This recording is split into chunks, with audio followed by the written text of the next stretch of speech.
नमस्कार, आप देख रहे हैं जी बिजनेस और आपके साथ मैं हूं अनुया यादव। जी हां, सबसे पहले सरकार कैशलेस इकोनॉमी की ओर तेजी से कदम बढ़ा रही है और इसमें पीओएस या फिर स्वाइप मशीनों की बड़ी भूमिका होगी। स्वाइप मशीनों से न केवल कैश के झंझट से आपको छुटकारा मिलता है बल्कि पेमेंट आसान और ट्रांसपेरेंट होती है। लेकिन दिक्कत यह है कि छोटे दुकानदारों के पास अब भी पीओएस मशीन नहीं है। ऐसे में लोगों में रोजाना दिक्कत हो सकती है। फिलहाल पीओएस मशीनों की संख्या भी काफी कम है। देखिए हमारी ये रिपोर्ट और उसके बाद हम चर्चा करेंगे हमारी इस खास पेशकश में, जिसमें हमारे साथ कुछ खास मेहमान भी जुड़ेंगे। नोटबंदी के साथ ही कैश में लेन देन करने वालों के सामने बड़ी परेशानी खड़ी हो गई है। न केवल ग्राहक बल्कि छोटे दुकानदारों को भी खरीदार नहीं मिल रहे। समस्या यह भी है कि दुकानदारों के पास पेमेंट के लिए पीओएस मशीन यानी पॉइंट ऑफ सेल मशीन या आसान भाषा में कहें तो स्वाइप मशीन उपलब्ध नहीं है। इस समय देश में करीब 14 लाख पीओएस मशीन है, जबकि जरूरत 2.5 करोड़ पीओएस मशीन की है। आमतौर पर स्वाइप मशीन की कीमत 5,000 से 10,000 रुपए के बीच है। वहीं अगर दुकानदार बैंकों से इसे किराए पर लेते हैं तो उन्हें हर महीने 700 से 1,000 रुपए चुकाने होते हैं। अगर 700 रुपए ही मान लें तो साल का 8,400 रुपए दुकानदारों को बैंक को देना होगा, जिसकी वजह से छोटे दुकानदार सबसे ज्यादा परेशान है। एक तो स्वाइप मशीन बहुत कॉस्टिंग है उसकी, और दूसरा ये है कि उसमें प्रॉब्लम ये है कि ज़्यादातर वो जो फेल हो जाते हैं कार्ड वगैरह, जिससे वहाँ जाके एक बार सामान निकालो उसके बाद उसको माल को फिर वो कहते हैं जी बैंक जाओ और एक उसके चार्जेस दो। इसलिए हम लोगों को ये बिल्कुल मंजूर नहीं है और छोटा अमाउंट के ऊपर उतने चार्जेस लगेंगे जिसके हिसाब से हम लोगों को कौन पे करेगा इसका कोई मालूम नहीं है। बैंक करेगा या खरीदने वाले करेगा या बेचने वाले करेगा, बैंक के चार्जेस भी देने पड़ेंगे। ग्राहक और दुकानदार के बीच डिजिटल पेमेंट को लेकर भरोसा बढ़ाना भी एक बड़ी चुनौती है। व्यापारियों का मानना है कि सरकार को पीओएस मशीनों की घरेलू मैन्युफैक्चरिंग को बढ़ाने के लिए कदम उठाना चाहिए। हमने बार बार सरकार से आग्रह किया कि डिजिटल पेमेंट को बढ़ावा देने के लिए ये जो पीओएस टर्मिनल हैं इन पर जो इंपोर्ट ड्यूटी लगती है, ये इंपोर्ट ड्यूटी पूरी तरीके से खत्म करी जाए। दूसरी तरफ मेक इन इंडिया कार्यक्रम के अंतर्गत ये पीओएस टर्मिनल को देश में बनाने की सुविधाएं प्रदान की जाए, सरकार उसमें सहायता करे तो हम बड़ी मात्रा में ये टर्मिनल हम अपने देश में ही बना सकते हैं। बैंक और कार्ड कंपनियों के चार्जेस, पेमेंट संबंधी दिक्कतें आने पर बार बार चक्कर लगाने का झंझट भी राह में बड़ी बाधा है। ऐसे में सरकार को डिजिटल पेमेंट की राह आसान करने के लिए अभी और कदम उठाने की जरूरत है। प्रकाश प्रियदर्शी, जी मीडिया। तो मेरे साथ इस खास चर्चा में हिस्सा लेंगे प्रवीण खंडेलवाल साहब, जो कि सेक्रेटरी जनरल हैं सीएआईटी के, साथ ही साथ मुंबई, अहमदाबाद और साथ ही साथ दिल्ली से मेरे सहयोगी केतन जोशी, प्रकाश प्रियदर्शी और मुंबई से सिल्की सिंह भी मेरे साथ जुड़ रही हैं। केतन, सबसे पहले आपके पास आना चाहूंगी कि जाहिर तौर पर जो दुकानदारों की परेशानी है वो बिल्कुल जायज़ है कि आप जो पेमेंट के चार्जेस लगते हैं वो भी नहीं समझ में आते हैं, यानी कि कहीं ना कहीं पर जो क्लैरिटी है वो उन लोगों को बहुत अच्छे से नहीं है। बिल्कुल नहीं है। देखिए, इस वक्त हमारे साथ दो शख्सियत मौजूद है। एक तो स्टेट बैंक ऑफ इंडिया के डीजीएम साहब है और एक जिन्होंने अभी अभी पोस्ट मशीन लिया है। अभी जो हम रिपोर्ट में दिखा रहे थे उससे बिल्कुल एसबीआई का अलग कहना है, वो मशीन पर कोई चार्ज नहीं लेते। सर, हमें बताइए कि आप ये जो पोस्ट मशीन देते हैं लोगों को, उसका क्या कोई चार्ज लेते हैं? नहीं, हमारे यहाँ जो हम पॉस मशीन देते हैं उसका कोई चार्ज नहीं लेते हैं, सिर्फ रेंट रहता है। और हमारी जो मशीन से वो फ्री ऑफ कॉस्ट देते हैं हम, और हम जाके इंस्टॉल करते हैं, इंस्टॉलेशन चार्जेस भी नहीं लेते हैं मशीन के लिए।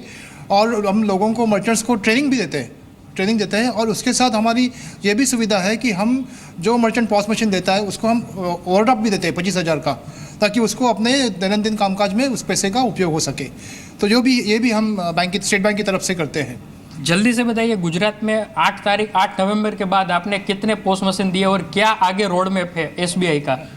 हमने स्टेट बैंक ने अभी गुजरात में अभी तक 2,000 तक पॉस मशीन बेचे हैं और अभी थाउजेंड्स ऑफ इंक्वायरीज हमारे पास है और हमारा दिसंबर महीने का ये टारगेट है कि पूरे गुजरात में हम 25 से 30 हज़ार तक पॉस मशीन बेचने का हमारा टारगेट है और हमें यकीन है कि हम उसमें सक्सेसफुल हो जाएंगे क्योंकि बहुत डिमांड है, लोगों की रिक्वायरमेंट बहुत ज़्यादा है पॉस मशीन के लिए। एक फास्ट फूड केतन, की आपके छोटी साथ जो दुकान मेहमान है जिन्होंने उनसे बस मेरा एक छोटा सा सवाल ये है कि जो पीओएस मशीन है, चलिए आपने यहाँ पर लोगों को वो मशीन दे दी, लेकिन सवाल यहाँ पर ये भी है कि जो भी ट्रांजैक्शन होती है उसके लिए भी एक पर्टिकुलर अमाउंट है जो चार्ज किया जाता है, उसे लेकर कुछ कहेंगे वो? बिल्कुल सर, एक आपके लिए सवाल है, अगर यहाँ पर कोई ट्रांजैक्शन करता है तो पर ट्रांजैक्शन क्या आप उस पर कोई चार्ज करते हैं? मान लीजिए कि इसी दुकान में कोई स्वाइप करके पेमेंट करता है तो बैंक कोई इसका चार्ज लेता है? नहीं, अभी जो रिसेंट पॉलिसी है उसके तहत गवर्नमेंट ने ये फ्री कर दिया है लोगों को, उसके कोई चार्ज नहीं देना पड़ता है उनको। तो ये लोगों को सुविधा के लिए है और लोगों में ये पॉपुलराइज करने के लिए ये मेजर दिया है ताकि लोगों को इनकरेज किया जा सके कि ज़्यादा से ज़्यादा पॉस मशीन का यूज़ करें और कैशलेस इकोनॉमी पे ज़्यादा जोर दें। और कोई ओवरड्राफ्ट देते हैं, आपने कल मुझे बताया था। हम उसके ऊपर जो मर्चेंट्स हैं उनको हम 25,000 रुपये तक का ओवरड्राफ्ट देते हैं कि वो अपने कामकाज के लिए, बिजनेस के लिए उसका यूज़ कर सकें। तो छोटे दुकानदारों की पास एक बहुत बड़ी अपॉर्चुनिटी है, 25,000 का ओवरड्राफ्ट देते हैं जो ये मशीन लेते हैं, मतलब बिना पूछताछ उसको अपने बिजनेस के लिए 25,000 बैंक देती है, कोई चार्ज नहीं है, सिर्फ रेंट है, वो भी 200-250 के आसपास का होता है। तो एक बहुत बड़ी अपॉर्चुनिटी है। और अगर समय हो तो एक प्रतिक्रिया में दुकानदार की भी ले लूँ। आप हमें बताइए कि क्या आपका अनुभव रहा जब से आपने ये मशीन लगाया है, आपके बिजनेस के ऊपर क्या कोई पॉजिटिव नेगेटिव इम्पैक्ट देखते हैं? कितना सरल है ये POS machine? POS machine use करना बहुत इजी है और पॉस मशीन लगाने के बाद अभी जो कार्ड ट्रांजैक्शन से बहुत बढ़ गए हैं। पहले कार्ड ट्रांजैक्शन 500-600 के होते थे, अभी लोगों की डिमांड बढ़ गई है तो रोज़ के 2,500 से 3,000 का ट्रांजैक्शन हो रहा है। पहले क्यों आपने नहीं लगाया और अब लगाया? चलिए केतन, आपके पास दोबारा लौटूंगी, लेकिन मेरे साथ प्रवीण खंडेलवाल साहब हैं जो कि सेक्रेटरी जनरल हैं CAIT के।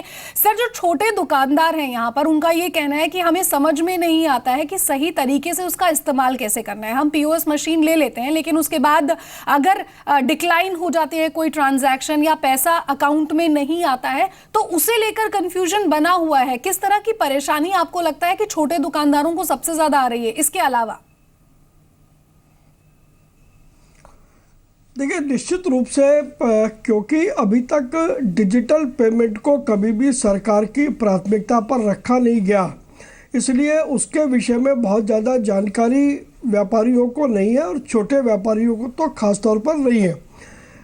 अब जब से प्रधानमंत्री जी ने डिजिटल पेमेंट का जो कॉल दिया है, उस कॉल के बाद लोगों में एक अवेयरनेस बढ़ा है, लेकिन फिर भी अभी पूरे देश भर में इस अवेयरनेस को बढ़ाने की बहुत ज़रूरत है।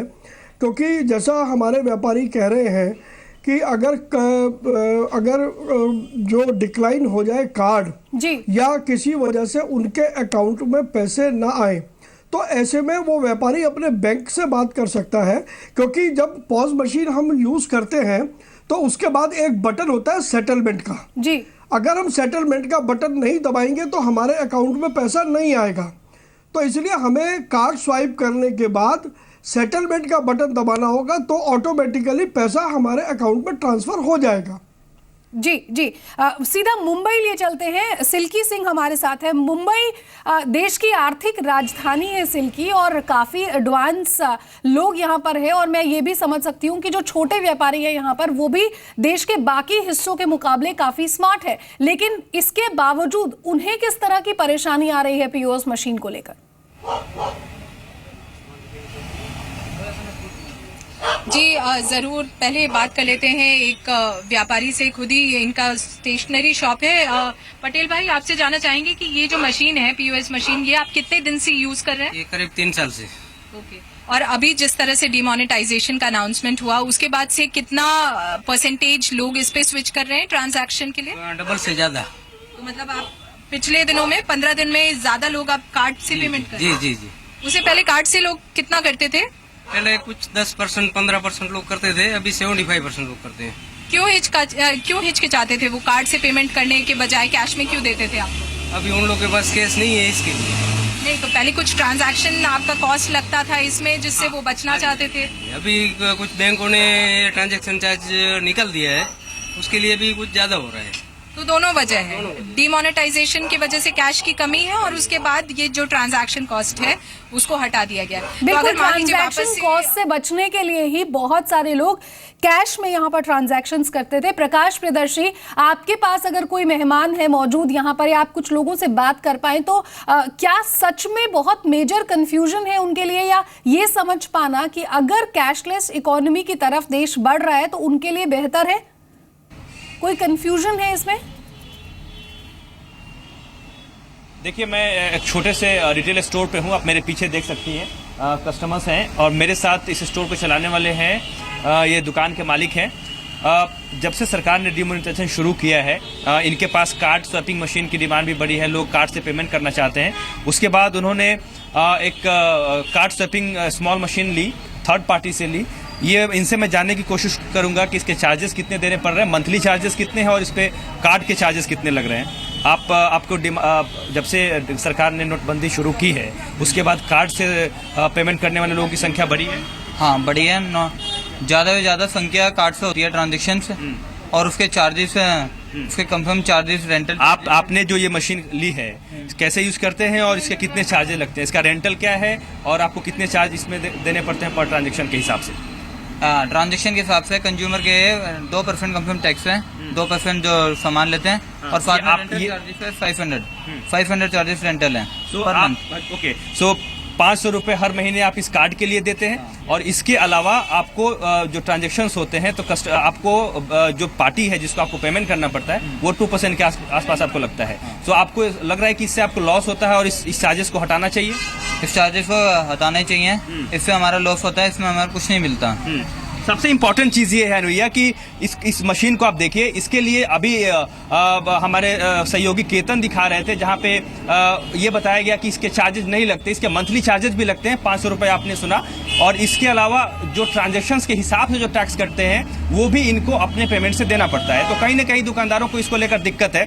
इसके अलावा एक इम्पॉर्टेंट चीज़ ये है, अगर आप रिटेल मार्केट में इसको खरीदने के लिए जाएं इस तरह के मशीन्स को तो उसकी कीमत 4 से 8,000 या 10,000 रुपए के आसपास है। सवाल ये है कि उसकी कॉस्ट इतनी कम क्यों न की जाए कि ये दुकानदार इसको अपने पास खरीद ले और उनको रेंटल पे इसको लेना ना पड़े। आपको अगर ये मौका दिया जाए कि आप आसानी से सस्ते दाम पे इस तरह के कार्ड मशीन खरीद लें तो आपको रेंटल लेने की जरूरत नहीं पड़ेगी ना, रेंटल लेने की जो हमें जरूरत नहीं पड़ेगी अगर ये सस्ती हो जाए। इसे नहीं तो हमें रेंट पे लेना पड़ता है, हर महीने हमें रेंट देना पड़ता है 500 रुपये। अगर हम इसे कम से कम खरीद सकें तो इससे हमें फायदा हो सकता है अगर हमें मिल जाए। कैशलेस इकोनॉमी बनाने की दिशा में बेहद जरूरी है कि कार्ड की अवेलेबिलिटी है वो बढ़ाई जाए, इसकी कीमत कम की जाए, जो चार्जेस हैं उसको खत्म किया जाए, फिर जाकर दुकानदार भी और वो कस्टमर भी इसके इस्तेमाल को लेकर प्रेरित हो पाएगा। बिल्कुल प्रकाश, और शायद इसीलिए बहुत सारे जो छोटे कस्टमर्स दुकानदार होते हैं उनके लिए थोड़ा सा कंफ्यूजन जरूर यहाँ पर है, क्योंकि वो समझ नहीं पा रहे हैं कि क्यों एक्स्ट्रा चार्जेस उन्हें हर ट्रांजैक्शन पर देना पड़ता है। मेरे साथ एपी होटा साहब जुड़ गए हैं जो पीएनपीसीआई से हैं। होटा साहब, बहुत बहुत स्वागत है आपका। सबसे पहले आपसे यही जानना चाहूंगी कि जाहिर तौर पर बहुत सारे छोटे दुकानदार हैं जिन्हें पीओएस को लेकर काफी कंफ्यूजन रहता है और उन्हें लगता है कि उससे उनका खर्च बढ़ेगा। छोटे दुकानदारों के लिए आपको लगता है कि इसे अफोर्डेबल बनाया जा सकता है?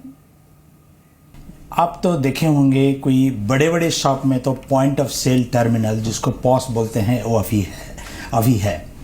देश में 14 लाख टर्मिनल हैं, लेकिन हम तो देख रहे हैं देश में 35 मिलियन, ये जो 3.5 करोड़ दुकान है इसमें करीब 15 मिलियन 1.5 करोड़, ये 1.5 करोड़ शॉप में ये जो मशीन लगा जा सकता है।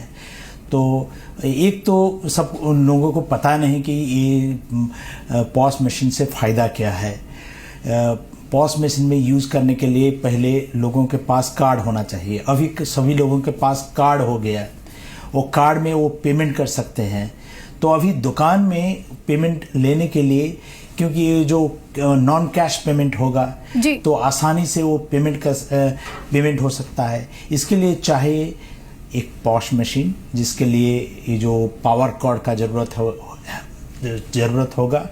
ये तो जहाँ पावर सप्लाई है, पावर सप्लाई है तो उधर पॉइंट ऑफ सेल इस लगा जा मशीन का सकता इस्तेमाल किया है। जा ये सकता है। बहुत छोटा सा मशीन है, मेरे पास जी। अभी मशीन नहीं तो आपको दिखा सकता था।